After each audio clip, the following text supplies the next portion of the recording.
Okay, to carry on to find the percentage of the different phases, how we have a look at that one.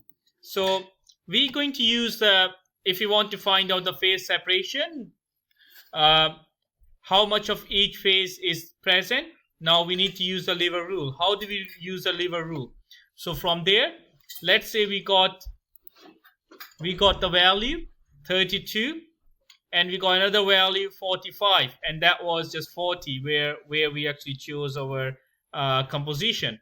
Now to find out the percentage of a liquid, it's 45 minus 40 divided by 45 minus 32, and that will give you at this stage there is 32% liquid. So sorry, 38% liquid. At this point there will be 38% liquid. If you move it towards this line, now what will actually happen is, now you are moving more towards a solidus line, so percentage of the liquid is decreasing but percentage of the solid is increasing. If you move this point towards the liquidus line, the percentage of the liquid is increasing and the percentage of the solid is decreasing. You can exactly find out what is the percentage of the carbon and the iron at any specific point. You can also find out how much carbon is there and how much iron is there, how much alpha phase is there, beta phase is there, gamma phase is there. You can exactly find this thing out. Okay, anyone got any question? Now what actually happened is there are more complicated phase diagrams. Now this is a copper zinc phase diagram, a little bit more complicated. There are a lot of eutectic reaction, a lot of eutectoid reactions, and so on. So eutectic reaction and eutectoid reactions can appear multiple times in an equation, in a phase diagram. Okay, a few definitions for iron carbon phase diagram. The first one is the gamma iron. Gamma iron is also known as austenite. Austenite is a form of FCC carbon with a maximum solubility, that's solubility of carbon 2% at 1150. How do I know these values? I will come back to that in a minute. Now then we got the ferrite. Ferrite is one of the purest form of iron, which is BCC iron, with a maximum solubility of carbon 0.02 at 723. How I get these values? I will show you in a minute. Delta iron. Delta iron is a BCC iron, body center cubic, represented by either that symbol or, because a very small region, we use a small delta. It has a maximum solubility of 0.1% at 1492. So delta iron exists between 1400 and 1538 in the whole iron carbon diagram. Now when we look at the pearlite look like a fingerprint structure. Then there are other phases called ladyburite and so on. Now two main reactions that actually happen is, one is called eutectoid reaction. Eutectoid reaction is a reaction where one solid on cooling converts into two different solids. But if you heat, these combine together and converts into a single solid. Now where this reaction happens, I will show you in a diagram. Eutectic reaction is a reaction where a liquid converts into two different solids. And where this reaction actually happens, I will show you in a minute. Now let's have a look at iron carbon phase diagram. This is an iron carbon phase diagram. Now over here, this is delta iron. This region, which is single phase region, it's known as austenite. This is alpha iron, which is one of the purest form of iron. Now, the maximum solubility is 0.025 of carbon. So it's here. And this is at temperature of 723, which I can get from here. Okay. Now, where are the eutectic and eutectoid? this reaction where one solid, this is a solid because it's below than solidus line. One solid on cooling converts into two different solids. So when you cool austenite, it converts into alpha iron and it converts into cementite. So that will become alpha plus cementite.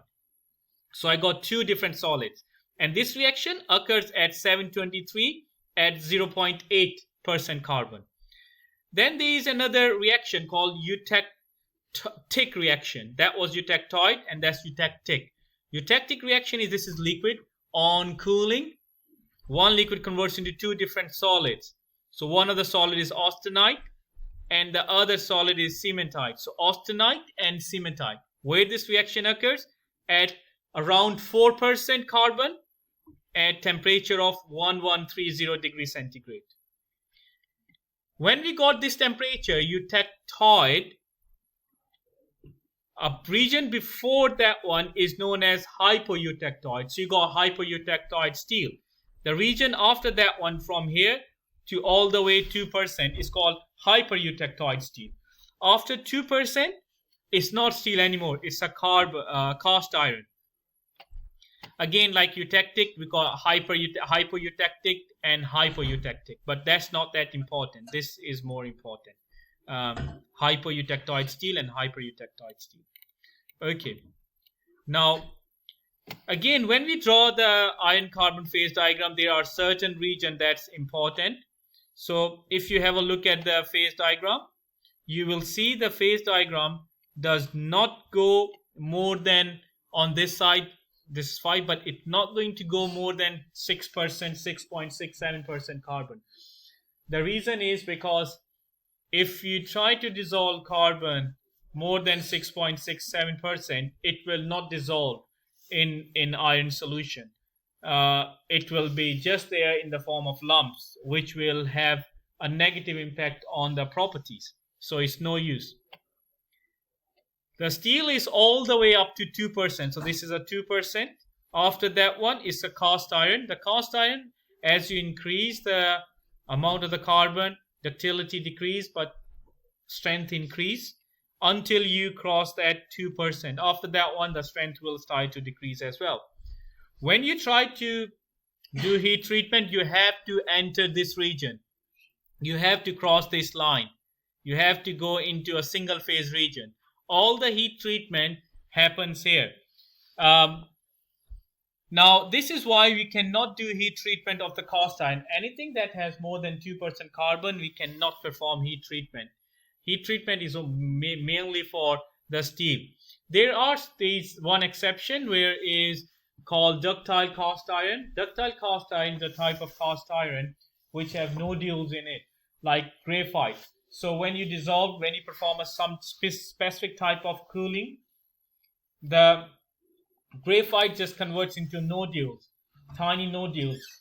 And these graphite act as a lubricant. So the one layer of the carbon will slide on the other layer of the, iron slides on the other layer of the iron. Because the graphite nodules, which are tiny spots of graphite, act as a lubricant. Okay. Now, when you look at the phase diagrams, if you have a look at the top axis, you can see there's a percentage of carbon, and this is also the percentage of carbon, but they don't match. This is 5%, this is 1%. The bottom one is by weight, and the top one is by volumes. Usually we look at the by weight one. By volume, because 1 kilogram of iron might be that, 1 kilogram of carbon might be this size, so different volume. Again, now the lines, there are names for different lines. The most important is the ACM and A3. This line here is known as A3 line. This line here is known as ACM.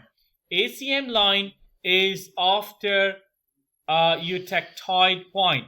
A3 line is before eutectoid point.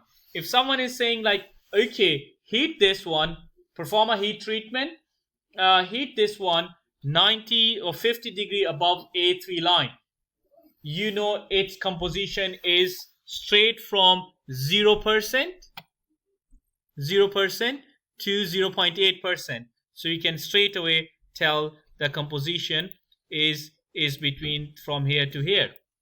If someone is saying like heat this steel, perform a heat treatment 50 degree above ACM line. So in that case, you straight away know, because it's an ACM line, it is from here all the way here. The composition is from 0.8 to 2%.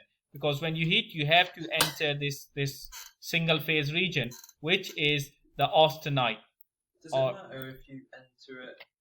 Because if you're heating it, say with a torch, the surface may enter the boundary above, and then slowly it will become like a lower temperature. Like once the surface is heated up, now all of it's heated to the right temperature.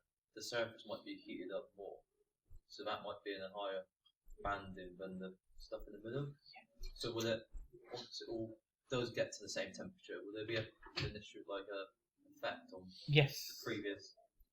Because it did go into that other boundary. Exactly. So what will actually happen is if you are performing a bulk heat treatment is a heat treatment you perform on the whole bulk, not just the surface. When you are heating it, let's say it's only the top surface has entered into this single phase region, and you don't care about the bottom one, inside one. So you're performing a surface heat treatment. So that heat treatment will be surface heat treatment. But now if you want to do a bulk heat treatment, you need to make sure all the component enters at that single phase region. So you need to heat it until all of them enters. Hence, when you perform the heat treatment, we put in the furnace, and there is a soaking time. The soaking times is like few minutes for a needle. If it's a canopy of a tank big, its a soaking time is more, because it has to make sure all the surface and the inside and the core, everything is at the same temperature. If you're doing with a blowtorch, now it depends what kind of fuel you're using for blowtorch. Butane will give you different properties than propane. The reason is, one of them, butane, has more carbon content as compared to other. The best thing for the heat treatment, for example, is the quenching, is the engine oil, the used engine oil, because your used engine oil has a lot of carbon absorbed in it because of the burning and everything. So it's a lot better. Now, what actually happened in if you are performing, let's say, it's a heat treatment, but you're not giving it enough soaking time for the whole inside and outside to be at the same temperature, single phase temperature. If you're quenching it, or if you're normalizing it, the surface will have different properties than the core. This is why we call like surface heat treatment. There are different types of surface heat treatment. For example, one is known as carbonitriding, or let's talk about carburizing. Carburizing you can do at home. You can have a charcoal, grind the charcoal. Once you grind the charcoal, let's say you want to perform on a piece of metal, put that piece of metal into a charcoal powder, wrap it into aluminium foil so that there's a piece of metal, charcoal is around and it's wrapped in the aluminium foil, and then you put in the furnace at a specific temperature and leave it there for as long as you want. The carbon from this thing will actually try to penetrate into the surface of the steel. The longer you leave, the more carburizing depth is achieved. The high the temperature is, the more the diffusion happens. And then if you take this specimen out, try to measure the surface hardness, and you chop it as a cross-section area, try to measure the surface hardness. You will see as you go deep, the hardness will be less. That's why it's called case hardening. Exactly. So that's the case hardening process. Okay.